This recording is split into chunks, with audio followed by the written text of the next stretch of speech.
Welcome back to episode 3 of Warhammer 40k Imperium. Here we have issue 3. We will be building the Ultramarine Primaris Assault Intercessors. So down here, discover the Assault Intercessors, paint your Ultramarines, and learn how to fight in close combat. Okay. And that is the cover of issue 1. And included in this issue are, much like the Necrons last week, we have our sprue for our 3 Primaris Assault Intercessors, and likewise we have the 3 bases that they will be set on. And here we have our character lore for the Space Marine Assault Intercessors. Okay, Space Marine Assault Intercessors. Assault Intercessors are close support infantry who specialize in hand-to-hand combat. They fire heavy bolt pistols as they advance upon their foes. Once they have closed in on their enemies, they cut them to pieces with brutal strikes from their deadly chain swords. And we have the Assault Intercessor War Gear. Starting from the left here, we have Heavy Bolt Pistol. Heavy bolt pistols provide strong firepower, but are light enough to fire whilst on the run or engaged in combat. Then we have frag grenades. All intercessors carry these explosive weapons, which they hurl into massed ranks of the enemy. And of course we have the Astratus Chainsword. Loud and deadly, the roar of the chainsword alone has caused many foes to flee the battlefield. And then we have the Mark 10 Tacticus armor. This advanced power armor allows a Space Marine to move freely while protecting him. And then we have the shoulder markings on their armor. It says most Space Marines bear markings upon their armored shoulder pads, which indicate the chapter they belong to and the role they perform upon the battlefield. And then here we have the Ultramarines logo. All Ultramarines display their familiar chapter upon their left shoulder pad. This shows their allegiance to the chapter and helps them identify each other in battle. Then we have this cross shape on the opposite shoulder. The cross-shaped icon on the right shoulder pad shows that the Assault Intercessors are a close support unit. Close support squads include most of the chapter's hard-hitting fighters. And down here we just have some information on the this particular group of intercessors. It says squad casualties. A squad of Assault Intercessors usually numbers 5 to 10 warriors. This squad has suffered casualties, including the loss of their sergeant. Now only 3 remain.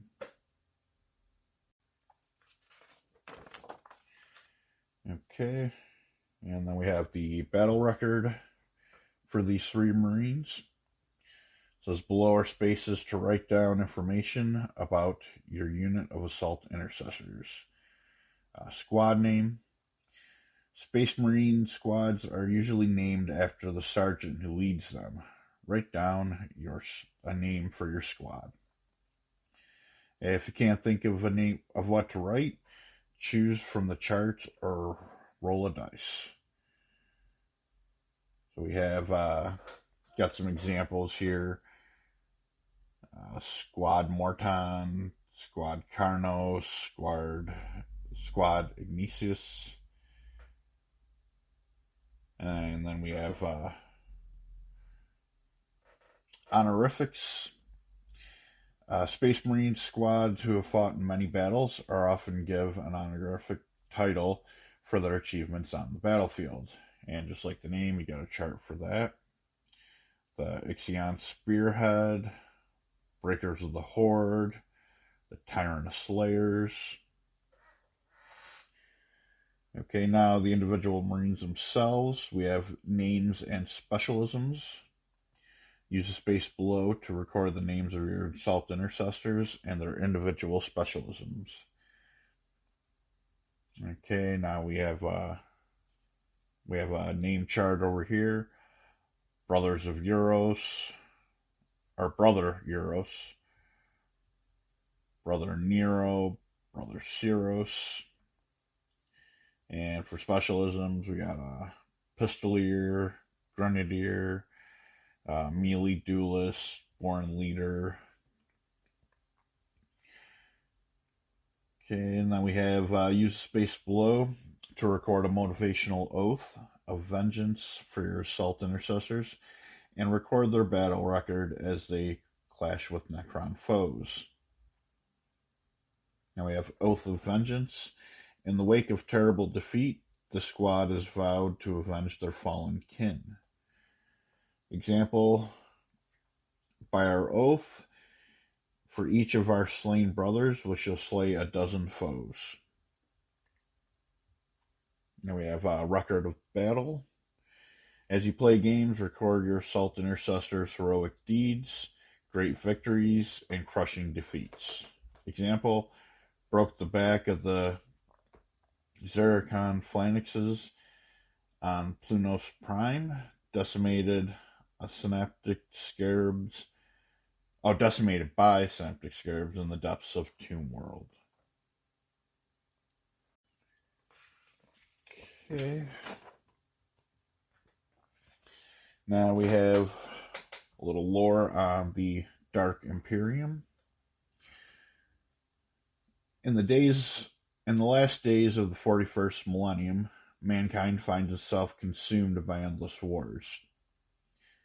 This is an age in which history, reason, and hope have been ground away by conflict and suffering. Enlightenment has been replaced by superstition, zealous faith, and desperate prayer. Humanity stands on the brink of extinction. The armies of the Imperium face a constant battle to hold back the tide of darkness that threatens to swamp the Emperor's realm. The Imperium of mankind has existed for 10,000 years, and it is the single most powerful empire in human history.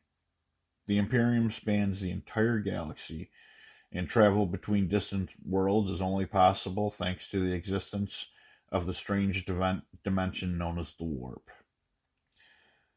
Though mankind has exploited the warp to colonize the stars, it is from this hellish realm that the greatest threats of the Imperium have emerged. The monstrous foes that dwell within the warp seek to corrupt the Imperium's loyal servants to spread madness, murder, and destruction throughout the galaxy. Nor are these the only threats faced by mankind. Countless hostile alien species lurk in the darkness between the stars.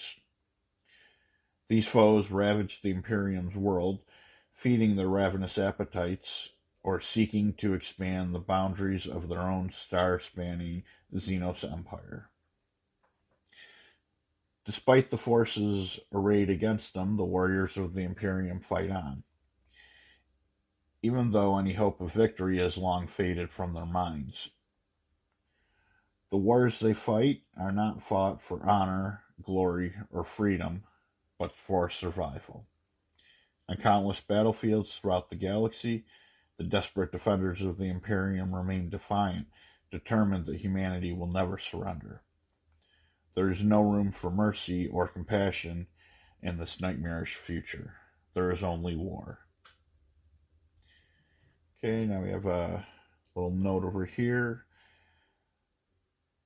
Citadel galactic status. The warp is a realm of limitless energy, prone to violent storms. These storms are known to create holes in reality, spilling into the galaxy. The areas marked in purple on this map are all the known holes and rifts. The largest of these, the Cicatrix Maldicium, or the Great Rift, runs the width of the galaxy, dividing the Imperium in half. These regions of space are deadly, and most sane navigators avoid them entirely.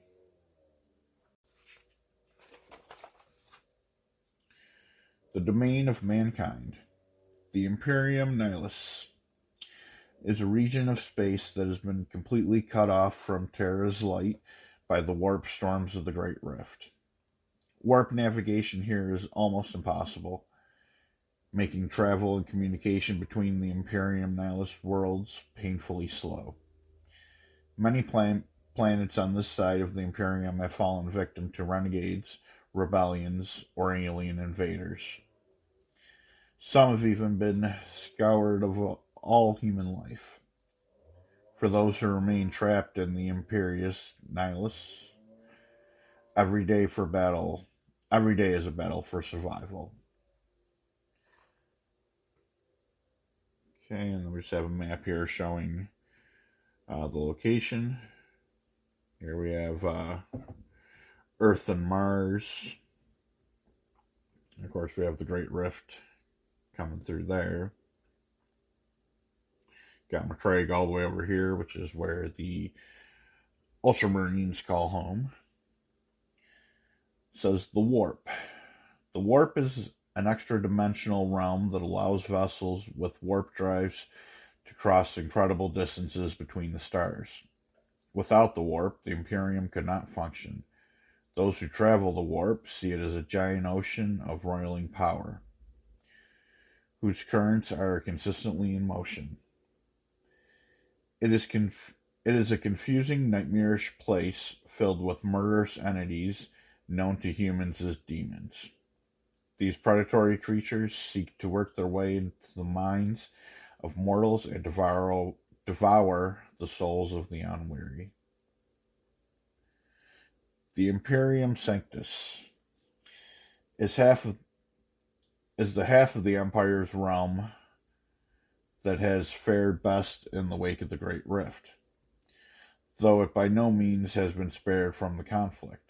Holy Terra, seat of the Imperium's power, lies at the heart of the Imperium Sanctus. From Terra shines Ostrominion, a magnificent psychic beacon which allows starships to navigate the warp with a degree of safety. Still, war rages on across the Imperium Sanctus, as alien and traitor alike seek to tear down the works of mankind. The God Emperor. The God Emperor is little more than a withered corpse, but his psychic will is still strong, and the remnants of his mind power the Astronomicon.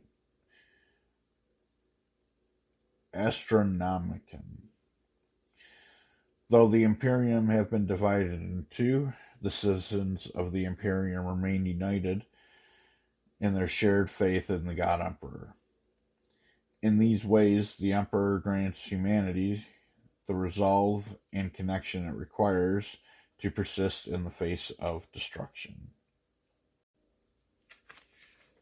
Okay, and we have some more Necron lore here. Tomb worlds. Far beneath the surface of many planets, a network of ancient catacombs and obsidian tombs lay silent, their stasis crypts filled with slumbering Necron legions. These tomb worlds exist across the galaxy, often beneath the feet of unsuspecting humans, who remain blissfully unaware of the threat below. The Necrons constructed their stasis crypts deep beneath the surface of their tomb worlds. There, protected by black stone walls and robotic guardians, they slept, awaiting the call to rise up and conquer the galaxy. Many of these tomb complexes were destroyed, some by exploding stars, other by the impact of asteroids, and some by the devastating power of the warp. Of the tomb worlds that survived, many were stripped of their atmosphere, plunged into darkness, or utterly irradiated, rendering them incapable of supporting organic life. This was of little concern to the Necrons, however, whose android bodies could survive such conditions. These tomb worlds were settled by other races, and entire civilizations rose and fell, unaware of the threat slumbering beneath their feet. Those unfortunate enough to disturb the sleep of the Necrons soon paid for their mistake with their lives. When a tomb complex awakens, the world's fate is forever changed. Continents shudder as they shake of the obsidian structure rise, forcing their way towards the planet's surface. And ancient weapons flare to life. When the command is given by the awoken Necron lords, swarms of synaptic constructs stream from their stasis crypts to devour and recycle the planet's inhabitants and their works. All life is scored from the tomb world until Necron's rule is once again established. When a Necron tomb awakens, the Necrons march forth to reclaim their territory, slaying all who oppose them.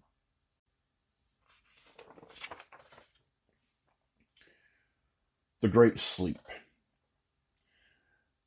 Millions of years ago, the Necrons fought a great war against powerful foes known as the Old Ones. Though the Necrons were victorious, they had made many enemies.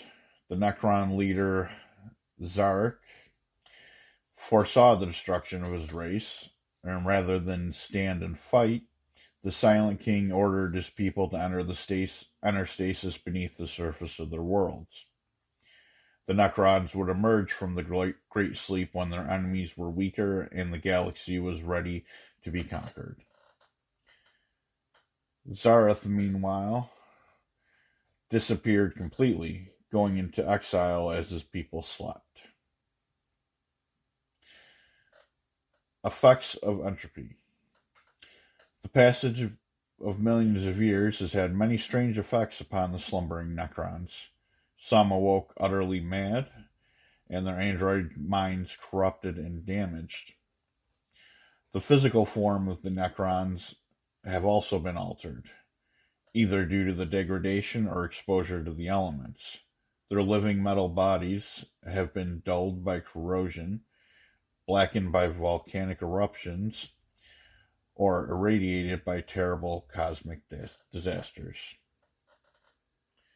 Synaptic caretakers, or Canaptic caretakers. Each tomb world is protected by a Canaptic constructs. These robotic servants are designed to look after and maintain the tomb complexes with the Necrons within. But they also slaughter any unfortunate intruders. They range in size from tiny Canaptic scarabs to towering Canaptic doomstalkers. But they are all lethal. Should a tomb begin to awaken, it is the Canaptic caretakers who are responsible for restoring the Necrons' legions to life so that they may rise up and reclaim the world. Okay, now we have a lore story. This would be Story 1, The Assault on Drakthyr. Drakthyr is a ghost world. Its population has been wiped out. Upon the surface of the fallen world, Space Marines from the Ultramarines Second Company fight a brutal battle with the implacable android army of the Zarkan dynasty. Sergeant Decius led his men forward, roaring the battle cry of the Ultramarines. He turned towards the first rank of Necron warriors. Courage and honor. As they closed the gap, Decius's assault intercessors fired their heavy bolt pistols. A volley of bolter rounds struck the lead rank of Necrons, blasting apart their metallic bodies.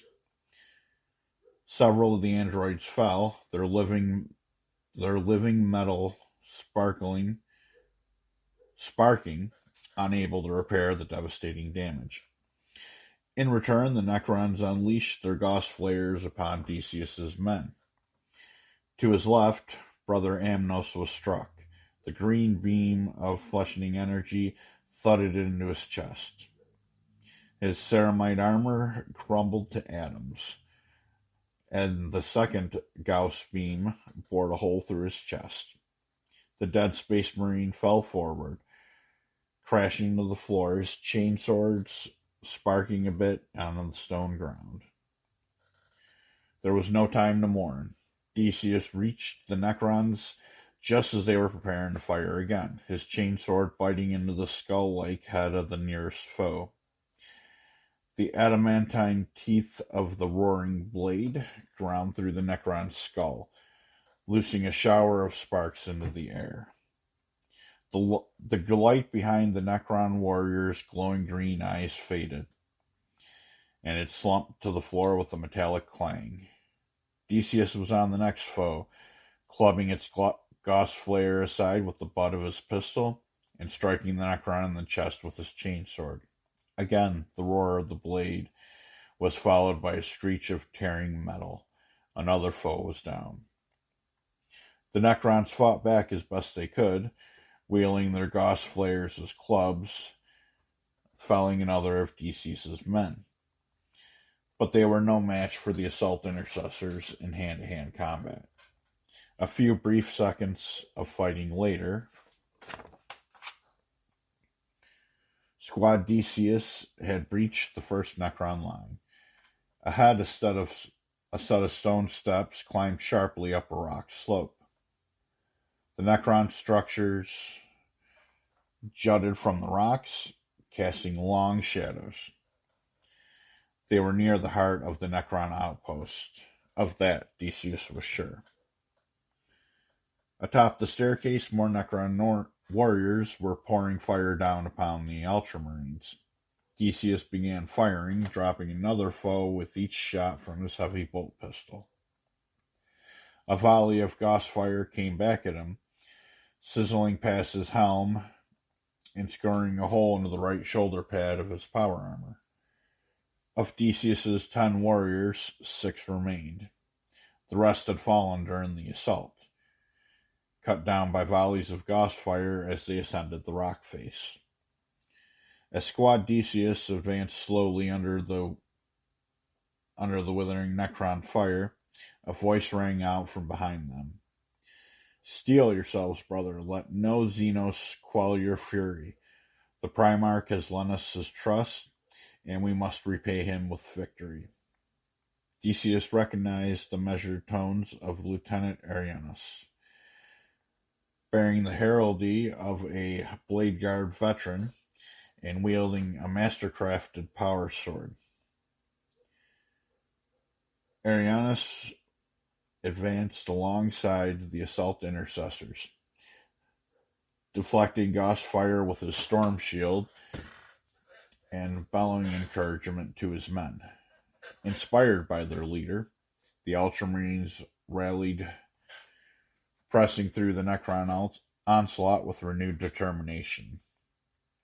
Rushing up to the obsidian structure, they crashed into the Necron warriors with boundless fury. The deafening roar of the chainswords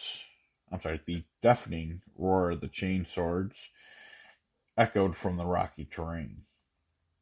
Lieutenant Arianus was amongst the foe, then the power sword punching through the living metal bodies of his foes as if they were made of cloth and string. His Neovolkite pistol streamed as it fired superheated blasts of energy into the Necron foes, melting their metal forms. The Space Marines pressed on, reaching the top of the stairway, surrounded by the bodies of fallen Necrons and Space Marines alike. They started down onto the valley beyond. Vast obelisks of black stone rose before them, and between the towering pylons more metallic skeletal warriors stirred. From above, Space Marine dropships thundered through the atmosphere. The battle for Drakthyr had barely begun. Now, go back here. Okay, location Drakthyr. Drakthyr system, Nephilim sector. Population 0, eliminated. Threat level, Alpha Extremis.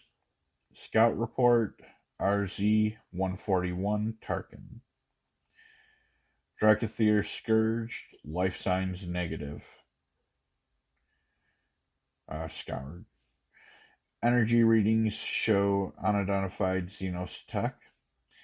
Signatures, Necrons, and nature. Xenos structures observed across planet.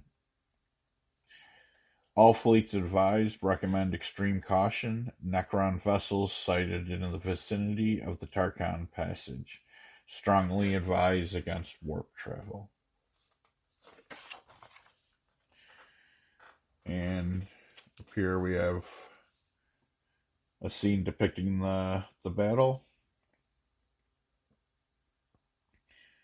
And it says, alongside Lieutenant Arianus, Sergeant Decius and his assault intercessors attacked the phalanx of Necron warriors.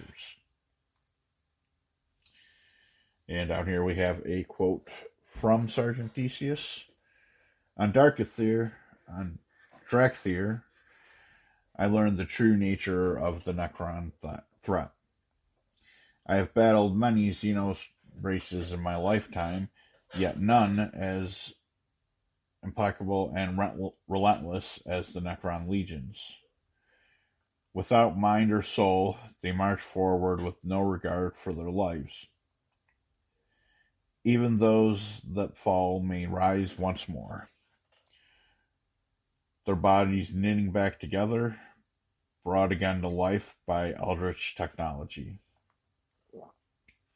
The war for the Pariah Nexus will not be won easily, for our foe is legion in number, yet they have not accounted for the will and faith of the Ultramarines.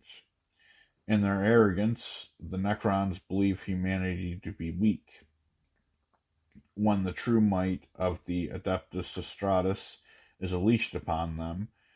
They shall learn the true power of the Emperor's chosen, and they shall know true misery.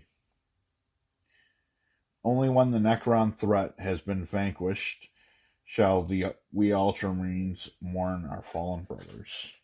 Sergeant Decius, Ultramarines, 2nd Company. Okay, now we're on to the how to build section for the Assault Intercessors. Before you can paint or play games with your new models, you will need to assemble them. Carefully follow this guide in order to assemble your new Space Marine models. And usual stuff we're used to by now. When removing components from the sprue, always make sure that the flat side of the blade are closest to the components before clipping. And, cutting out the components, lining them up. So let's start with the first guy here. Alright, for the first intercessor, we need parts 1, 2, and 3.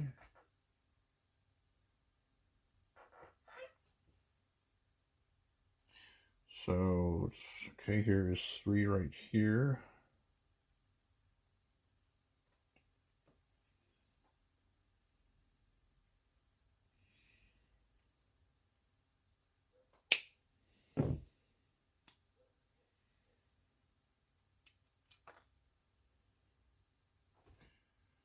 I just gotta find, okay, here is 1, his head. And his body is 2.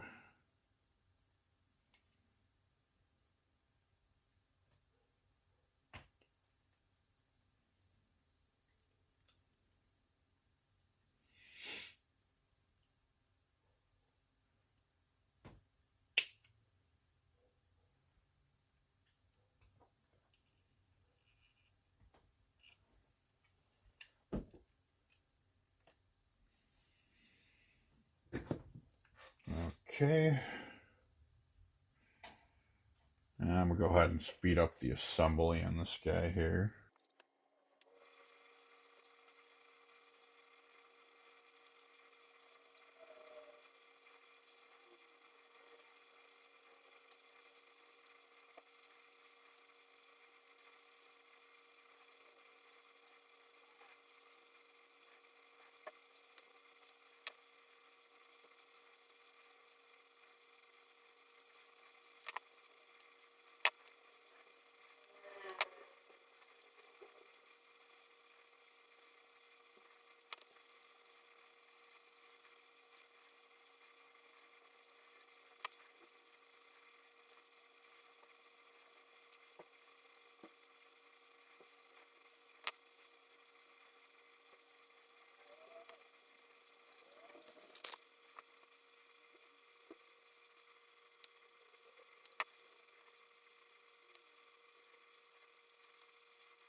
Okay, and the 3 assault intercessors are assembled.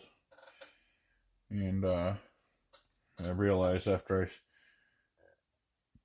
cut to go to the rest of them that I forgot to put this guy's jetpack on. But they are all on now, and they are ready to be painted. Okay, so let's get these guys out of the way.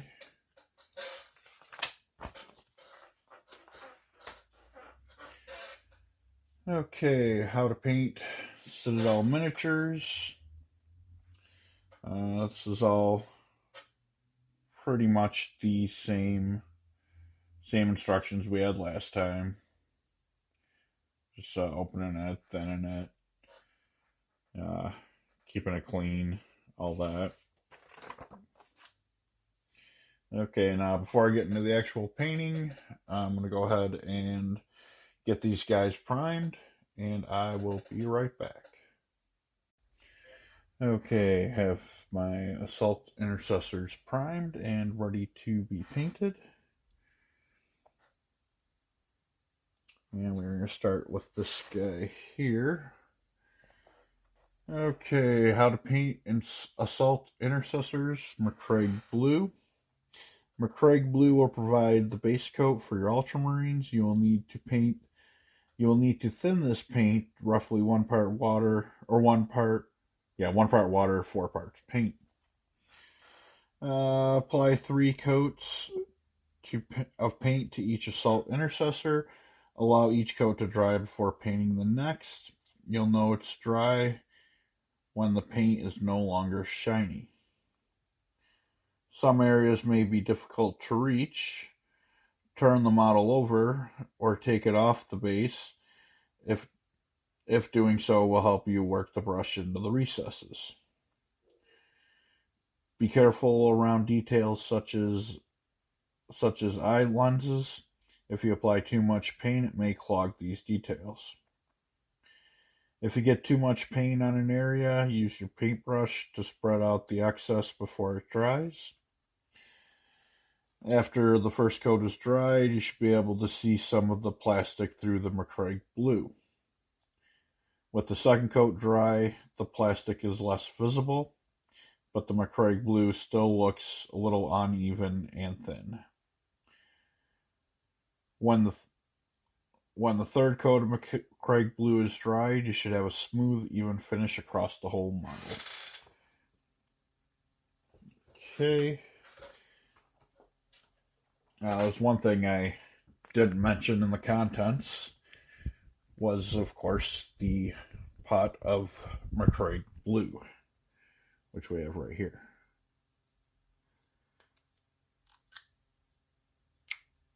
Break that seal. There we go. All right. And I have my water to wash the brush and my wet palette, which I have been using wax paper for wet palette, and I've been told that parchment paper works a lot better. Unfortunately, what I'm noticing is it has a tendency to curl up here. You just get to lay flat. Okay, and we have our Citadel starter brush. So you don't have to go over the entire model. There are things you want to leave bare. On this, it's mostly the chainsword and looks like the frag grenade. So, just going to be doing an all-over coat. Alright, let's open up our paint here.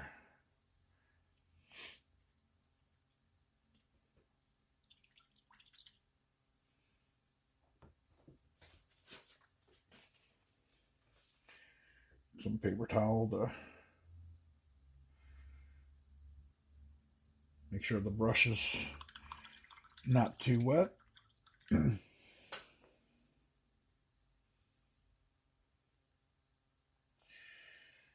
Okay.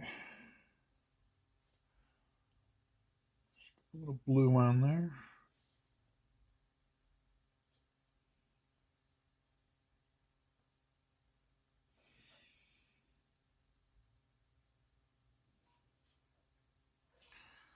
A little water to thin it out.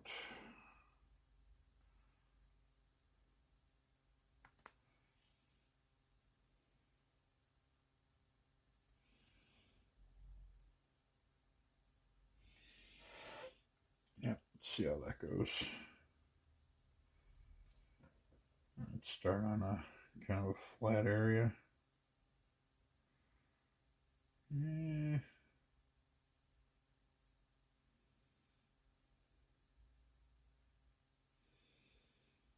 That might still be a little too thick.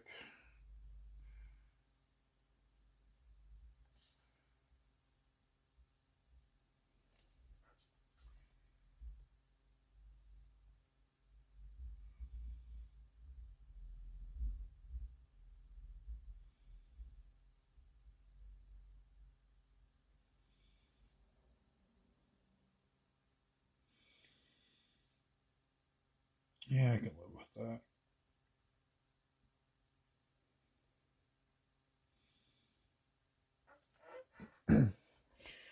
Okay, I'm going to go ahead and get this guy painted up. And I'll speed that up and paint the rest and then do the Primaris Lieutenant.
Okay, the Assault Intercessors have gotten their first coat of base coat.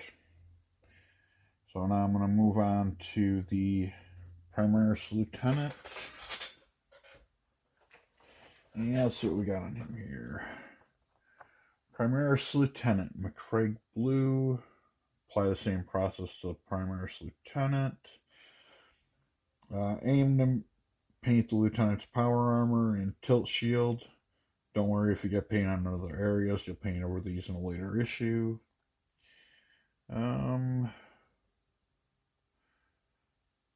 See what I really need to avoid. So it looks like pretty much just avoiding his shield, his halo, his pistol holster, the purity seal. Okay. All right. The base, I'm going to set that aside. I should have painted that Necron skull on it before, or done that last week. But we'll get to that at a later point.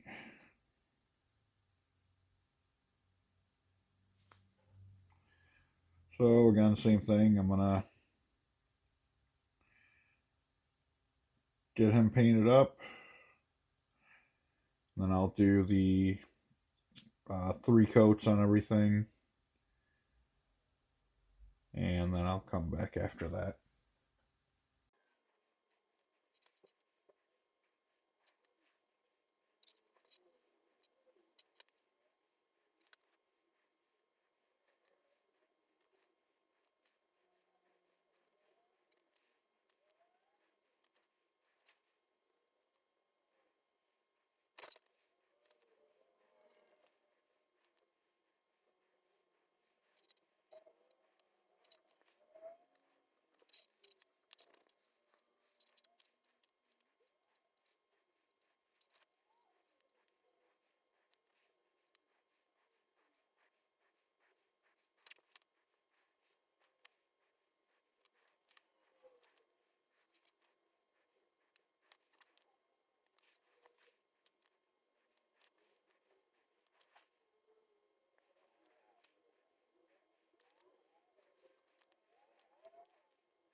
Okay, we have the Intercessors and the Lieutenant.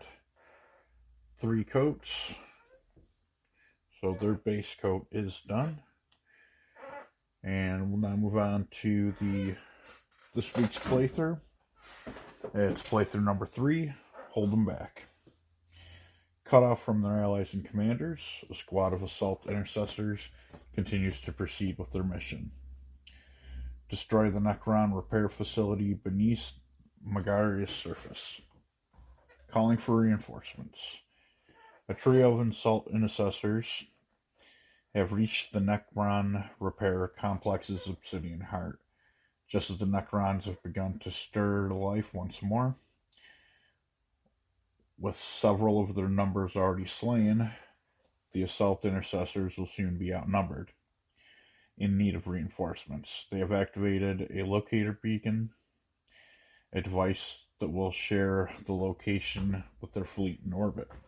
More Ultramarines will soon be inbound to assist sabotaging the complex. Mission briefings. The locator beacon's presence has not gone unnoticed. Necron warriors have risen and must repair the complex's automated defenses.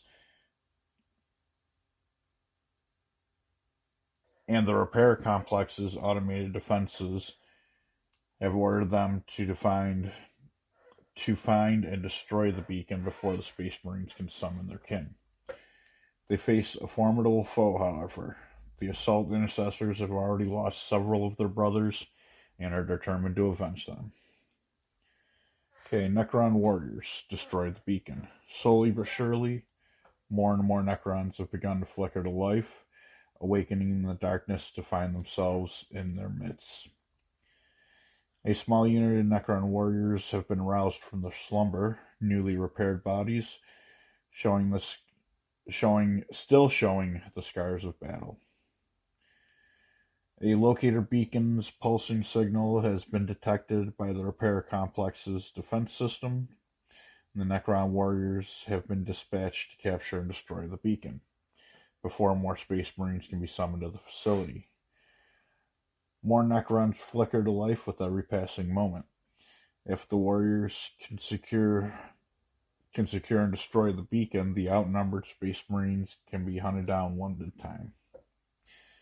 Assault Intercessors hold back the Necrons. The Space Marine attackers have suffered many casualties in their assault upon the Necron facility. Isolated from the rest of their kin, with their communication systems not working, the trio of assault intercessors have placed their locator beacon and called for reinforcement.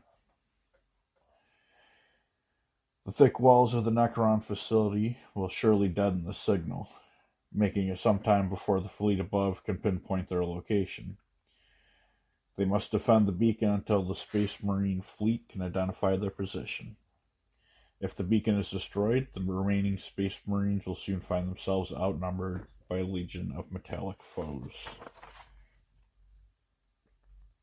Okay, we got rules and setup. First, unfold the battle mat, lay it on the surface kitchen table, blah blah blah.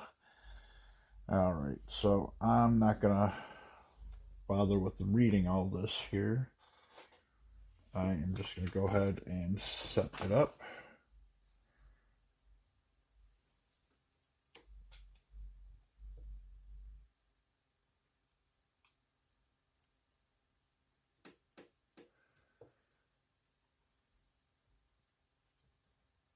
Alright.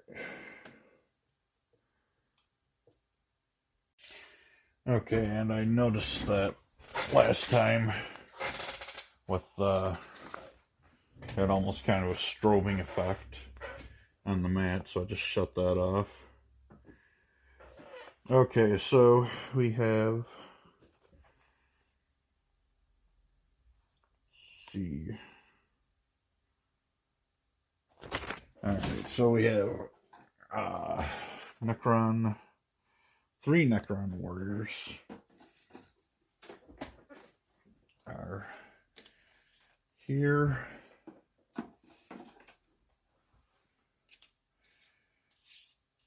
Here and here.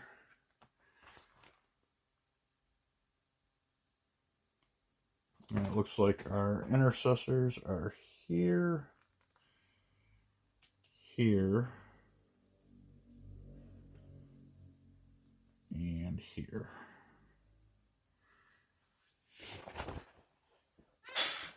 Okay, now we have a datasheet profile update. Datasheets contain information required for your models in the playthrough. We know the weapon skill is what you need to roll to hit. Attack is how many dice you roll.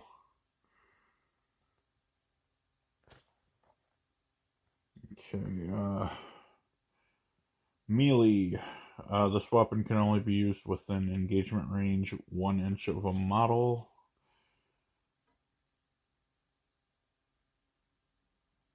Okay, and outside of 1 inch, you have to use your ranged. Okay. So, charge, if a model is within 12 inches of an enemy, I can try to charge, roll 2 dice. This is the charge distance in inches. If the distance will get the character within engagement range, 1 inch, the charge is successful. Move the charger that many inches. Okay, so are you charging in and then attacking? I would think would be the case. Okay, and about checking engagement range, which is that 1 inch within the model.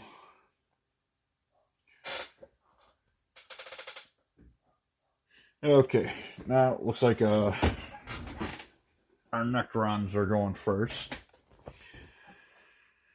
So, okay, the Necrons march forward, firing their ghost flares at the intruders.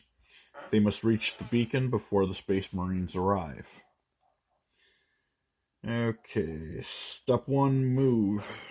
The Necron warriors must secure the locator beacon. They'll have to move or fight their way past the assault intercessors to win. One at a time, use the range ruler to move the models. The models can advance. Keep the model outside the engagement range. Okay, how to advance. Roll a die and add that to the model's move. Yeah. Okay, so they're...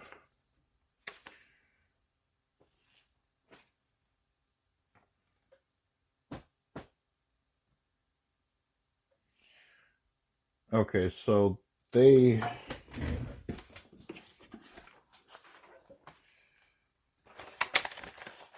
The Necrons are going for the objective here. So essentially they're going to try to avoid the Space Marines and just try to get to that objective. So we're going to roll for this guy. He's going to advance. And he gets a 4 with his base move of 5. That's a total of 9.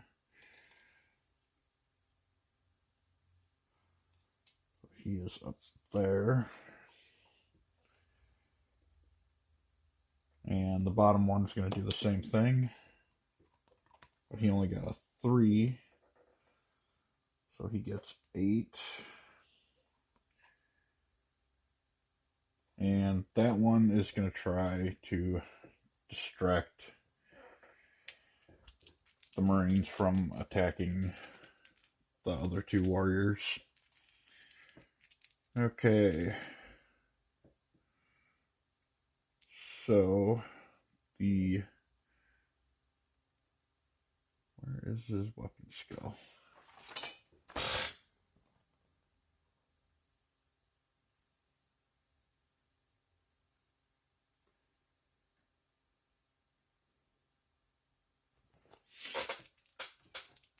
I believe it's a 3.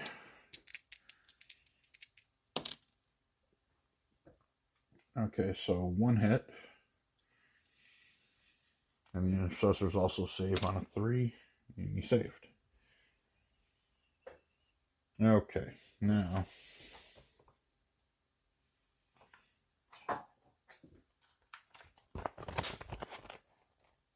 Oh, you know what? Oh no, they advance, so they don't get an attack. Okay. So that was Necron's first turn. Space Marine turn. Assault Intercessors close on their Necron foes. The blades of their chain swords roaring manfully. Okay, use the ruler to move the models 6 inches closer to the Necron warriors. Keep the models outside of the engagement zone.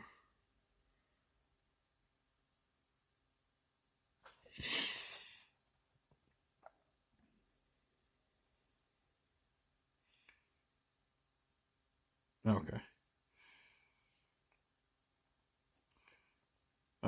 Charging on one after another, the remaining assault intercessors charge towards the Necrons, swinging their blades. One at a time, charge with each assault intercessor using this sequence.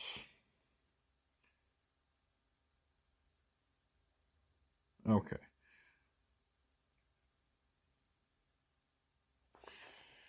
All right. So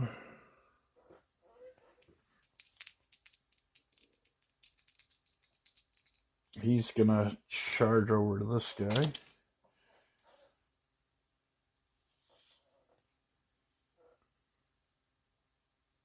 So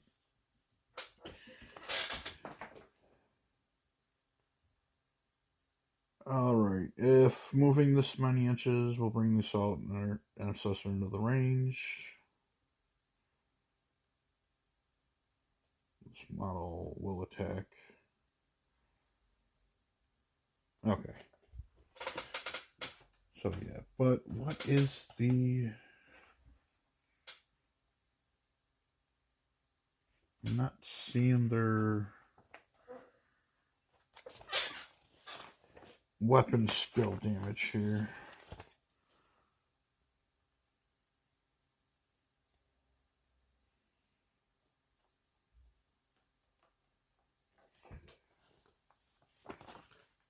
Oh, there's another page here.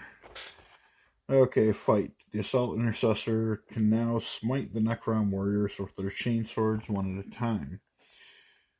Fight with each assault intercessor that is able using this sequence. The assault intercessor is within engagement range. Find attacks on the intercessor's data sheet, which is 2. So roll 2 dice. Okay.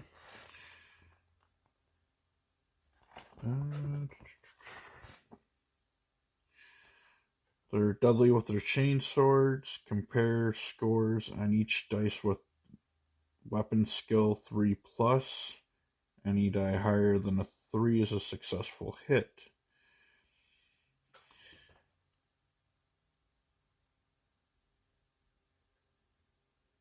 Okay, keep any.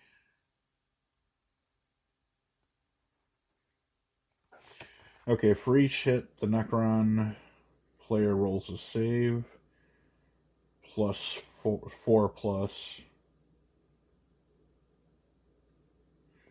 Okay. So they only get 1 hit before they die. And he fails a save, so he is dead. Okay. We'll go with... you know what? These guys don't even need to charge. Okay, 2 hits. 2 saves.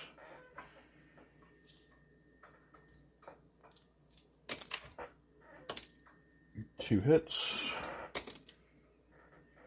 1 save. He's dead. Okay, now if I'm understanding the objectives here... oh, wait. Okay, he's got a move of 5, which is plenty for him to get to the objective. Does it say what you need for the objective?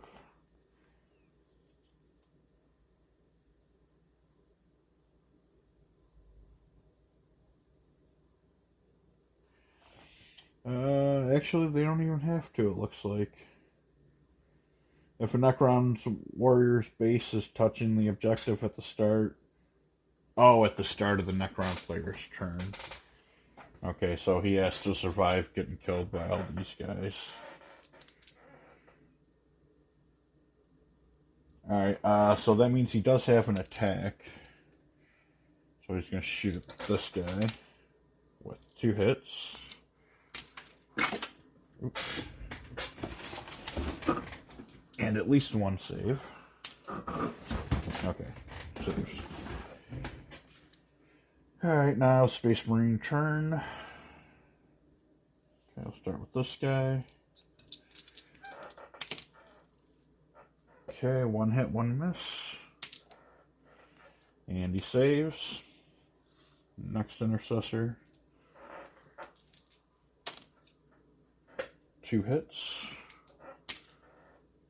1 save. Necron is dead. They did not complete their objective this time. Okay, so that was the playthrough. And that is issue number 3 of Warhammer 40k Imperium.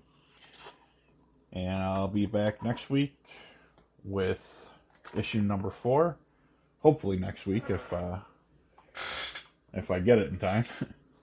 But we'll see you then.